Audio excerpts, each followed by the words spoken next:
Noob D&D Dad here, and I want to tell you about the first two sessions of my second party that I'm DMing for. So I am DMing Dungeons and Dragons for two different groups, one with my son and my friend, and one for a group of Army veterans at a nonprofit place that I volunteer to be the DM for. So I want to talk about kind of a session recap for sessions 1 and 2 for the vet group.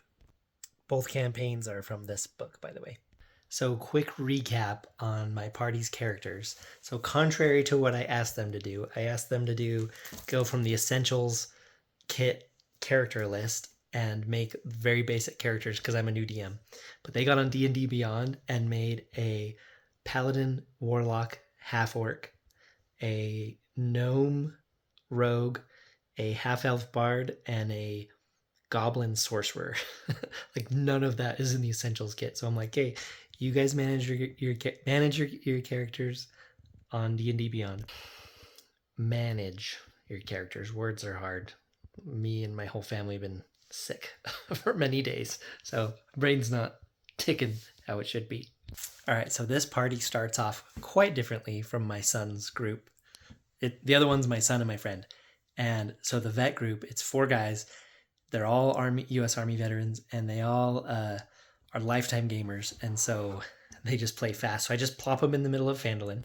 For context, here's the map. Here's Phandalin. Boop. So I plop them in the middle of this town, and I tell them about the job board. So I'm like, you guys can go to the job board and get an adventure. And they're like, let's go. So they're like, let's beeline it over there. And so on the way over there, the rogue, he's always like, I want to be stealth. So he always wants to roll to be stealth. And he rolls like the worst roll ever. And so everyone else is like walking down the middle of the street, and he's like hiding in these shadows in the sides of the street, but it's like the middle of the day. And there's this old lady just like actively staring at him, and she's like scowling at him, and he's like trying to do all these like sneaky rolls and just failing so epically. And he smiles at her, and I have her just like reach into her purse and just like scowl at him like she's got a weapon or a mace in there or something. This lady is an NPC that I created that is dear to my heart. Her name is More Bags, Moorebaggs. And she comes up in my son's campaign, so watch for her. So they go to the job board, they pick Gnomengarde as their quest, and they rush off. They're like, let's go. They want to get it done. But if you look at the map, here's Phandalin and here's Gnomengarde, right there. So there's like 5, 10, 15-ish miles in between. You pretty much have to go right by Umbrage Hill to get there. So they arrive at Gnomengarde, and it's like this kind of this canyon cut away into the mountain, and there's a waterfall, and there's a little island with a whole bunch of giant mushrooms on it. And there's little gnomes all over the place just doing stuff like cutting mushrooms, walking across the bridge, like using little like clockwork pulley systems to lower themselves up and down from things. Like it's very gnomish looking. And as these guys there's parties standing there looking at the island and looking around trying to figure out how to get into this place, they fixate on these giant mushrooms, and they just decide that they want to go over there, especially the gnome. He wants to go over there and he wants to harvest some giant mushrooms. And so they decide that the distance is a little too big for him to jump. So they get the paladin, half-orc, to throw him over. So they roll, and he rolls like terribly. So he basically just throws him face first into the water and just splashes. Anyway, he splashes around and then ends up on the island and stuffs his backpack with some giant mushrooms. It's very important for him to do that. And here's Gnomengarde for reference. There's the little island with the mushrooms on it. And there's the water he was splashing around in. But I get ahead of myself. On their way down there, since there's so much open space, from watching the other YouTubers do like DM guides to this stuff, and also just wanting to make the dragon more relevant in the campaign, because that's the whole point. It's the dragon of Icespire Peak, right? Like the dragon is tormenting everybody, and you have to roll the d20 to find out where the dragon is. And so I wanted to make like signs of the dragon around. And so in all that, kind of just looks like grassy fields. On the way to Gnomengarde, I have them come across a group of 4 orcs that are frozen solid, like a big almost like cartoony ice around them, and they're like holding their hands up like this, and they're just frozen solid. So clearly that was Cryovane, the dragon, flew over and just like totally iced them, right? And they're frozen solid. And they're kind of right in the walkway. And so I say, you see this? Now what do you do? And it's so fun to just sit there and watch them. Like, what are they going to do? They're just like, I don't know. And they're like, well, let's just keep going. Like, who cares? And then the sorcerer is like, well, how about I cast a bonfire and we like thaw them out and figure this out? And so he casts a bonfire at an appropriate distance so it doesn't burn them. And the water starts dripping off, and I describe the orcs as very, very skinny. They have sheathed swords and like satchels, but they're very skinny because they're refugee orcs, right? Like that's kind of a big point of this campaign, is that there's refugee orcs running amok. And so again, the party differs on what they want to do. It's like, oh, let's just kill them all, or let's just rob them all blind, or let's do this or do this. Anyway, so they basically thaw them, realize the half orc is constantly using intimidate on everybody. They realize that they're harmless and that they really don't have anything, right? I don't remember the exact like how it went down, but one of them, as it's thawing, it was like mid-run, and so he's not balanced, and it like falls over and his arm breaks off because he's still frozen solid. So 3 of the orcs survived. The other one fell down and his arm broke off and died. And this is a more graphic version than the version of this that I put in my son's campaign, which I'll tell you about later. But that was really their first encounter, other than botching a stealth roll in town. And it was one that I invented, so I was very proud of that. And I just love to just plop it in front of them and just see what they'll do. So in some army training I went to, they're testing leaders, right? And so they put morally ambiguous decisions in front of you to see what you'll do. And I loved that. I love that part of the training where you get to take turns being in charge. And they would like, you'd be on a patrol and then you'd see across a river, you'd see a guy like on a cell phone or whatever, right? Like, what do you do as the squad leader? Do you detain them? Do you shoot them? Do you do nothing? Do you try to capture them? Right? Because it's just someone on a phone, but that person on a phone could be reporting your position, whatever, right? And so I like to take those same principles of morally ambiguous situations and put them into Dungeons and Dragons, so that my players can think through and just see what they do, right? See if they act according to their, what's it called? Like alignment? Like, oh yeah, these guys are all like neutral, chaotic neutral. I think one of them has good in the title, but they're mostly chaotic neutral. And my goodness, they play chaotically neutrally. So back to Gnomengarde. So one thing leads to another, and they finally kill the mimic, right? Like the bad guy of Gnomengarde. And my son's group had been here earlier, and they didn't ask to do this. And so my friend, the rogue, he's like, I loot the body. And it's like, it's a monster that you just like you guys just attacked it until it like broke in half. You know what I mean? Like it's like a gory mess. And he's like, I loot the body. And it's like, sure. So he rolls and he gets a natural 20. And I was like, oh, I have to come up with something right now. But at the same time, it's like, look, I don't have to like please you with what's in there. Like there may not be anything in there, but I decided that a natural 20 on a loot the body, digging through the ichor of a mimic. So he comes up with a ruby. Why not? 5 gold pieces and a dagger hilt. And I just threw the dagger hilt in there just to like populate the space, right? Like it's a bland gray, like iron colored dagger hilt. The blade's not there. The bottom of it, I decided it's like kind of an off-centered cube. So like you could like break a window with it or something, right? It is a dagger hilt, and they were so fascinated. They're like, detect magic, like arcana check, history check. Like, can we repair it? Like, what can we do? They were just so interested. And in my mind, I was like, I'm taking what can I take that would be naturally found in this world and stick in this body that would maybe possibly be there if someone's digging around in there? And it's like, a dagger hilt, why not? And they fixated on that thing. And so one of them has in their inventory this dagger hilt. And I don't know, maybe down the road I'll have it come up in the campaign or something. But, you know, they got the ruby and the gold, so that's cool. I figured that was worth a natural 20. What kind of things do you give people when they roll a natural 20 for like looting or some such? So they go back to the workshop of Fibblestib and Dabbledob, which are the two inventor gnomes that we're going to give them a little reward. And they get their little reward. And they find a spell book in their little room place, right? And they try to buy it from them. Or they try to have it. And the gnomes are like, it took us a lot of work to write that book. We, you know. And so they're like, well, we'll give you this ruby we just found. And they're like, yeah, do you know what would go nice with that ruby is a piece of gold to put the ruby on top of. Like the gnomes were just really set that they wanted to put the ruby on top of a piece of gold, right? And that would be what they would give up their spell book for, right? Because the book mentions that there's a spell book in their area. Anyway, they wanted to buy the spell book.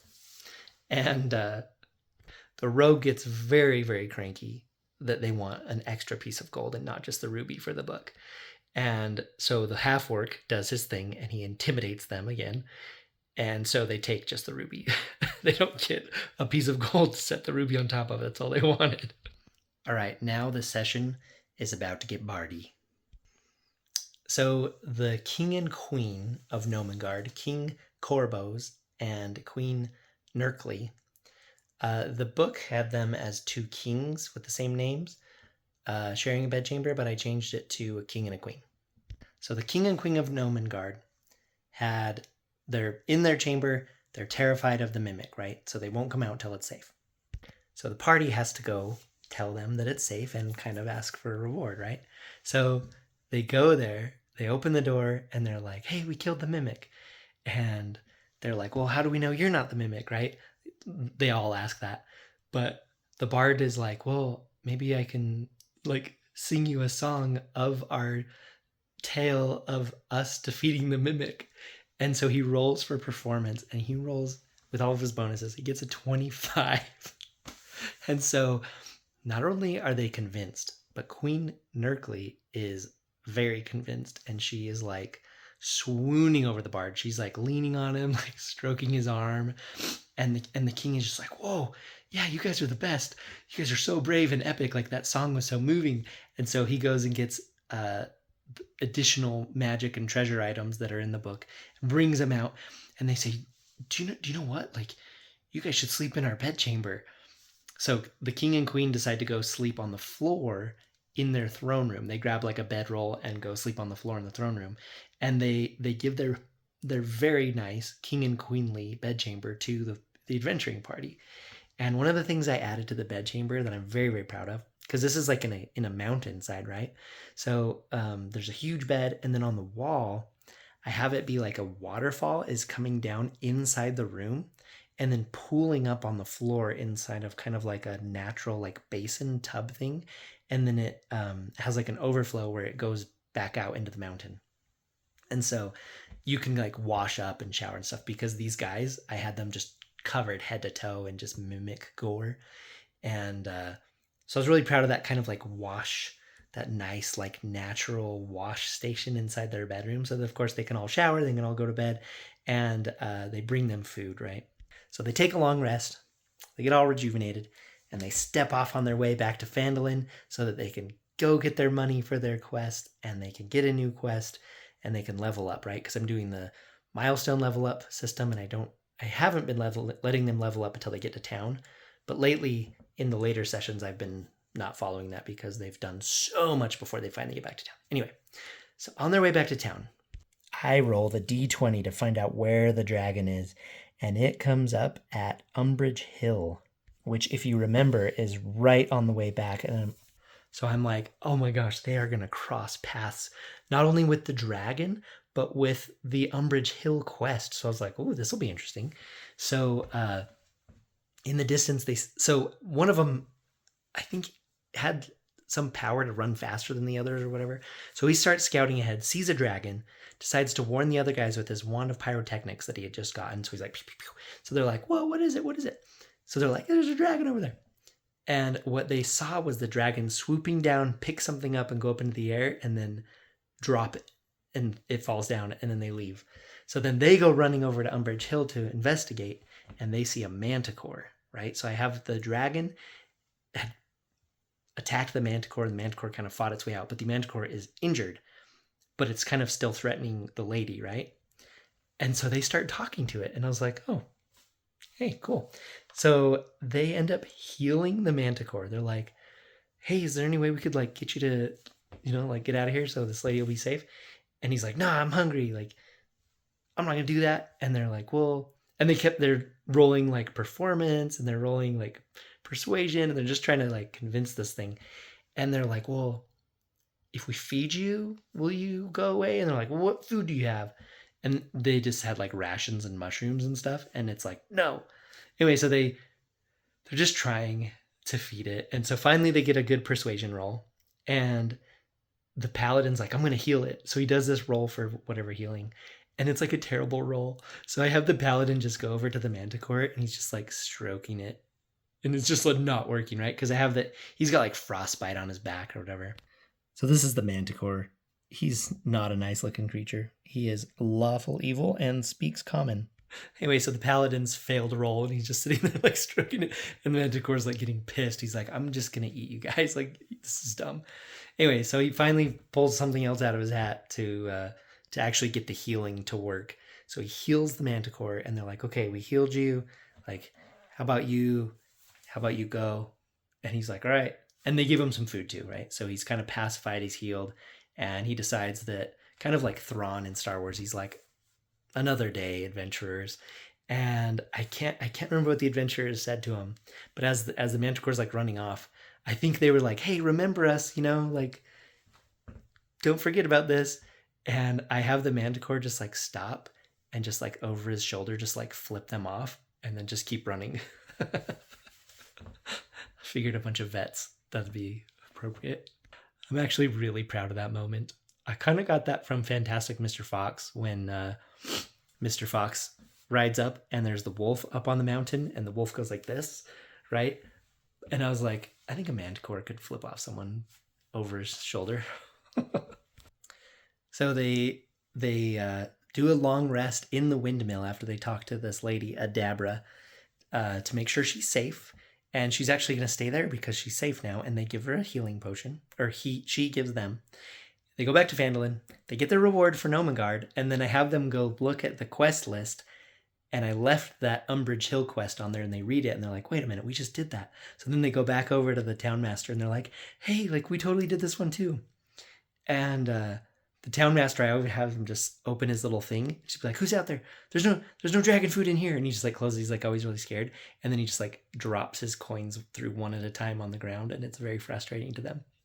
Okay, and this last part was a little bit controversial to my friend who's been playing D&D for 20 years when I was telling him about this, because my friend is the one that's in my son's group. So they leveled up for the Gnomengarde quest.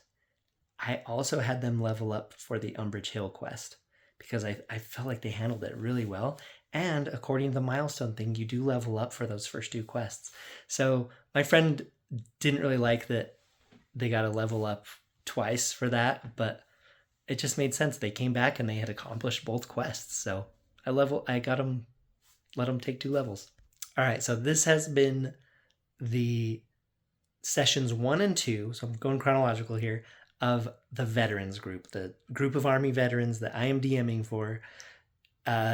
This has been their session recaps. And so stay tuned for more of their hijinks that they get up to. And the hijinks that I get them up to.